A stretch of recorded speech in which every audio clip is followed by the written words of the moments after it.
Donald Trump may be the first modern American leader who only begins to make sense when you stop analyzing him as a conventional president and start analyzing him as a transition mechanism inside a collapsing system.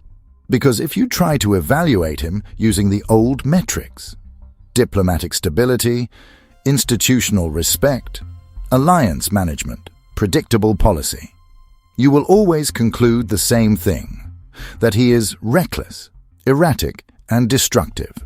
And at the surface level, that is not wrong. But surface-level analysis fails when the system itself is no longer stable. When the structure begins to crack, the type of leader that rises is no longer the type designed to preserve it. Instead, history starts producing figures that either accelerate collapse or attempt to redirect it. And that is where Trump exists, not as a caretaker, but as a force moving through the fault lines of a system that may already be breaking. This is why the question must be reframed. Not, is Trump good or bad? Not, is Trump right or wrong? But something much more uncomfortable. Is Donald Trump destroying America? Or is he rebuilding it through collapse? Because those two ideas are not opposites anymore. They may be part of the same process. To understand this, you have to step back from personalities and look at structure. The version of America that dominated the late 20th century was built on a very specific model. It was a global empire, but not in the traditional territorial sense. It controlled through finance, currency dominance, military reach, and narrative power. It outsourced production, imported goods, exported culture, enforced security, and absorbed debt while remaining the central node of the global system. It did not just lead the world, it structured how the world functioned. But that model had a hidden cost. Over time, production moved outward, manufacturing hollowed out, debt accumulated, internal inequality widened, social cohesion weakened, political trust eroded. The system kept functioning, but it became increasingly dependent on perception rather than strength. It looked powerful from the outside, but internally fractures were growing. And once those fractures reach a certain point, they do not disappear, they accelerate. Trump enters precisely at that moment. And instead of stabilizing the system, he behaves like someone who has already decided it cannot be stabilized. That is the key. He does not speak like a man trying to restore balance.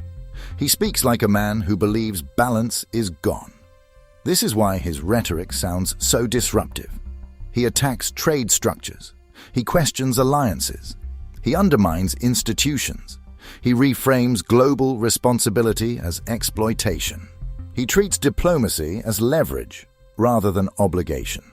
And to observers who still believe in the old system, this looks like destruction. But what if destruction is exactly the point?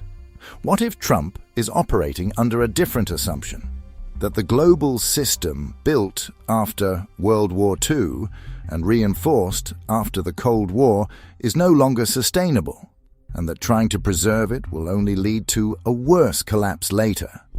Then his behavior becomes something else entirely. Not preservation, not reform, but controlled demolition. Now place this idea into the context of war, specifically the conflict with Iran. A conventional reading says that escalation toward Iran is reckless and dangerous. And it is. It threatens energy flows, destabilizes markets, risks wider regional conflict, and pushes global systems toward crisis. But from a different lens, escalation does something else. It breaks dependency chains. It forces countries to reconfigure supply, energy, logistics, and alliances. It creates stress in systems that were previously stable. And stress reveals weakness. This is where the possibility becomes uncomfortable. If Trump believes that global interdependence has made America weaker rather than stronger, then disrupting that interdependence even violently, can be seen as a way to force a reset. A brutal one, a dangerous one, but a reset nonetheless. Because once energy routes become unstable, once supply chains fracture, once Europe and Asia can no longer rely on predictable access to resources, they must turn elsewhere. And that elsewhere begins to shift toward regions that are more self-sufficient. North America becomes central again. Russia becomes central again. Resource-rich zones become central again. And the world moves away from smooth global integration toward fragmented blocks. This is not the world of globalization. This is the world of post-globalization survival. Trump seems to understand, or at least act as if he understands, that this world is coming regardless of whether people accept it. And instead of resisting it, he appears to accelerate it. That is why his actions feel so contradictory to traditional expectations. Because he is not trying to make globalization work better. He is behaving as if globalization is already over. Now bring this back to America itself. Inside the United States, Trump's behavior is just as disruptive. He does not attempt to unify in the traditional sense. He amplifies division. He attacks media, institutions, political opponents, and even internal structures of governance. Again, this looks like destruction. But ask a deeper question.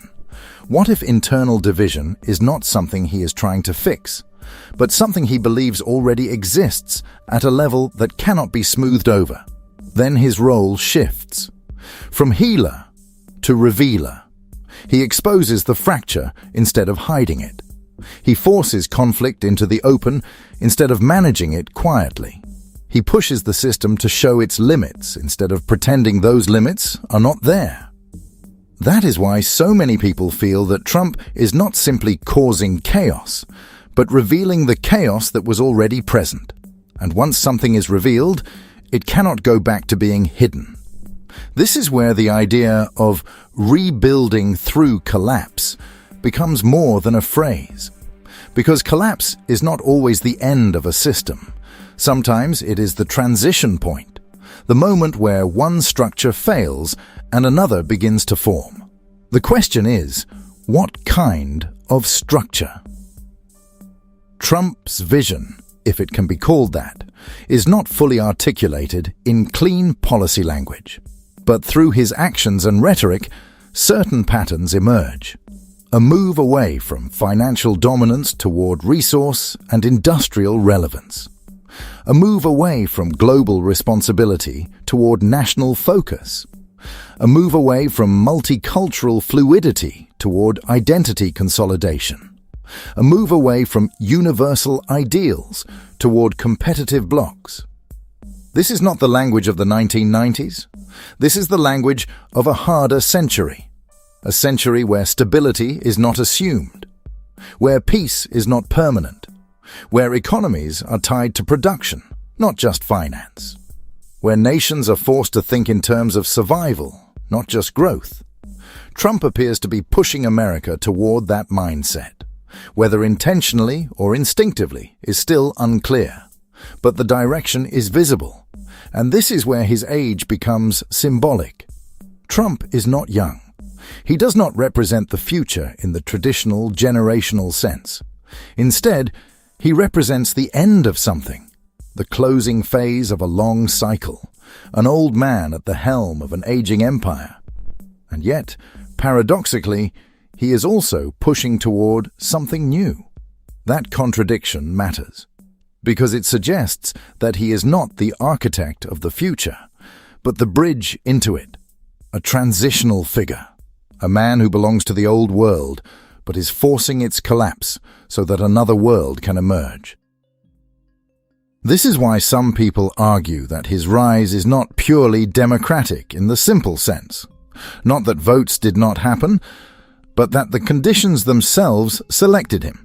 That the system required someone who could embody disruption at scale, someone who could take actions that a polished, institutionally loyal leader would never take. Someone who could break alliances, break expectations, break narratives, and absorb the backlash. That kind of figure is not chosen because he is perfect. He is chosen because he is useful to the moment. And Trump fits that role with unsettling precision. But here is the danger. Collapse is not a clean process. You cannot guarantee what comes after. A leader may believe he is directing collapse, but collapse may end up directing him. Systems can break faster than they can be rebuilt. Power vacuums can create outcomes no one intended. What begins as strategic disruption can spiral into uncontrollable fragmentation. This is the risk Trump carries. If he is destroying the old America without a viable structure to replace it, then he is not rebuilding. He is accelerating decline. But if he is pushing America through a necessary collapse to reposition it for a harsher, more competitive, resource-driven world, then he may be doing something that will only be understood decades later. That is the tension. That is why he cannot be easily categorized.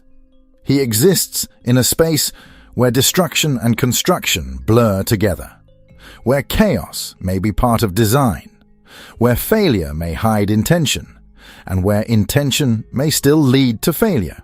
So the real human blueprint question becomes sharper. Is Donald Trump tearing down America because he is too reckless to preserve it? Or is he tearing it down because he believes preservation is no longer possible? Is he dismantling the old structure out of ego and impulse? Or is he forcing a transition that others are too attached to the past to attempt? Because if the old system was already collapsing under its own contradictions, then the leader who accelerates that collapse is not necessarily the cause. He is the catalyst. And catalysts are always misunderstood in real time. They are blamed by those who suffer the disruption. They are studied by those who survive it. And they are judged only after the new structure has formed. Right now, we are still inside the process. We are watching a system shake, fracture, and rearrange itself. And Trump is standing at the center of that movement, not as a calm architect, not as a refined strategist, but as a force, a pressure point, a man who may not be building the future directly, but who is undeniably helping destroy the world that came before it. So what do you see? A leader out of control, or a man aligned with a deeper shift that most people still refuse to acknowledge? Because if he is simply destroying America, the consequences will be severe. But if he is rebuilding it through collapse, then the consequences may be even greater. And the world that comes after may not look anything like the one we are trying to hold on to.